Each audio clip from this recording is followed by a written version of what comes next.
ദേശീയപാത നിർമ്മാണത്തിലെ അപാകതയെ തുടർന്നുണ്ടായ ദുരന്തമാണ് ഷിരൂരിലേത്. 11 പേർക്ക് മണ്ണിടിച്ചിൽ ജീവൻ നഷ്ടപ്പെട്ടു. നിരവധി വാഹനങ്ങൾ കടന്നുപോകുന്ന ദേശീയപാതയോരത്ത് ഒരു വർഷത്തിനിപ്പുറം മണ്ണിടിച്ചിൽ തടയാൻ എന്തെങ്കിലും നടപടി ഉണ്ടായിട്ടുണ്ടോ എന്ന് നമുക്ക് അന്വേഷിക്കാം. അരുൺ പൊമ്പറമ്പ ഷിരൂരിൽ നിന്ന് റിപ്പോർട്ട് ചെയ്യുന്നു.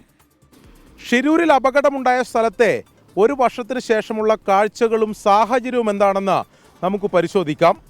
അതിനു മുമ്പ് അന്ന് ദൗത്യത്തിന് നേതൃത്വം വഹിച്ച ഉത്തര കന്നഡ ജില്ലാ കളക്ടറുടെ ഒരു വർഷത്തിന് ശേഷമുള്ള പ്രതികരണം ആദ്യമായി കേൾക്കാം. It's almost 1 year now. A lot of effort has gone into the rescue operation. It was a very unfortunate incident where we lost 11 innocent souls. This year we have done a lot of preparation so that such incidents will be avoided. ഷിരൂരിലെ പാഠം ഉൾക്കൊണ്ട് ഈ വർഷം മഴക്കാലത്തിന് മുമ്പ് തന്നെ മണ്ണിടിച്ചിൽ ഉൾപ്പെടെയുള്ള അപകടങ്ങൾ ഒഴിവാക്കുന്നതിനുള്ള നടപടികൾ ഷിരൂരിലുമൊപ്പം ഉത്തര കന്നഡ ജില്ലയിൽ ആകെ സ്വീകരിച്ചുവെന്നാണ് ജില്ലാ കളക്ടർ നമ്മളോട് പറഞ്ഞത്. എന്നാൽ അത് അങ്ങനെയല്ല എന്ന് ബോധ്യപ്പെടാൻ അപകട സ്ഥലത്തെ ഇപ്പോഴുള്ള ദൃശ്യങ്ങൾ കണ്ടാൽ മതി.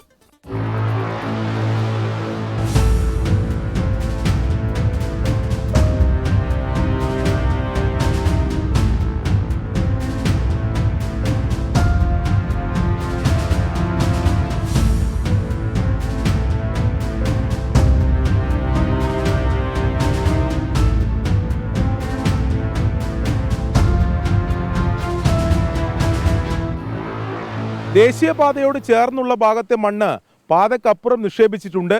നമ്മളിപ്പോൾ ദൃശ്യങ്ങളിൽ കാണുന്നത് പോലെ മുകളിൽ നിന്ന് നീരുറവയായി വെള്ളം താഴേക്ക് പതിക്കുകയാണ്. അന്ന് അപകട സമയത്തും നമ്മൾ ഇതേ കാഴ്ചയാണ് കണ്ടത്.